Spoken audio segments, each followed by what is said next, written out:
Hello, Covenant family. Pastor Emily and I have a couple of items to share with you today. We wanted to start by sharing that, as mentioned on Sunday, we know that the CDC has released some new guidance on masking and keeping one another safe. We wanted to share that the Healthy Pathways Task Force met last night, and session also met. And the Healthy Pathways Task Force recommended that we continue to follow CDC guidance, which does mean that as of now, we are no longer requiring masks at Covenant. So we wanted to emphasize that this is because as of today, March 1st, our county is in the yellow medium spread for the new guidance, which means that masks are not required for those who are generally healthy, and we are not having that requirement here. If you are at risk for severe illness, please talk to your doctor about the decision that makes the most sense for you. We also wanted to emphasize one of our school districts called this masked choice. It is up to you and your family what makes the most sense. We don't know what's going on in everyone's personal lives. We don't know your health history. We don't know who you're caring for in your life. And if you're choosing to wear a mask, we're going to respect that decision. So we ask that we have a lot of grace and gentleness with one another as we navigate this new part of this pandemic journey as a community.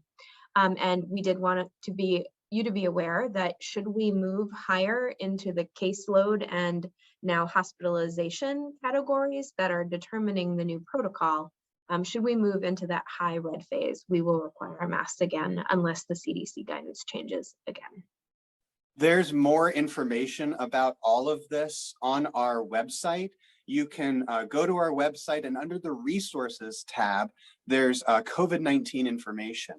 And that contains this guidance, this update, the chart of the green, yellow, and red phases.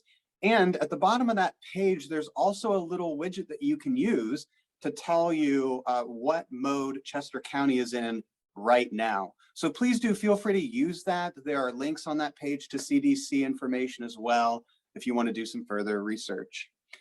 And so we invite you to come back to worship, to wear your mask, to not wear your mask if you are comfortable. And we do have a number of worship opportunities that we want to make sure you're aware of. Tomorrow is Ash Wednesday, March 2nd. We will be offering ashes to go in an open house style from 12 noon to 1 p.m. And that's in the church sanctuary. You can come on your lunch break or just as you're able to receive the imposition of ashes, stay for as long as you'd like, or simply leave as soon as you've received the ashes.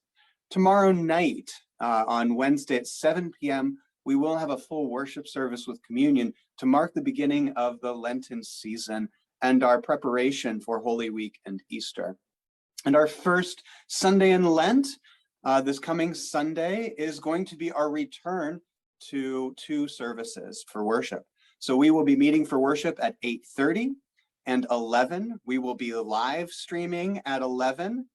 And that also means that we will be having our adult Sunday school class meeting hybrid at 9:45 after the first worship service. And we're also excited to announce the return of Children's Church at the 11 a.m. worship service. We would love to have kids there and worshiping with us. And we'd also love to have volunteers to help us provide for worship and education for these kids. Not just love, we need you. We can't do this without you. Absolutely, absolutely. We are the church together. So we invite you to come join us. We'd love to see your faces, and we look forward to what God has in store for us next. Thanks, and we hope you have a good rest of your day, and we will see you when we see you.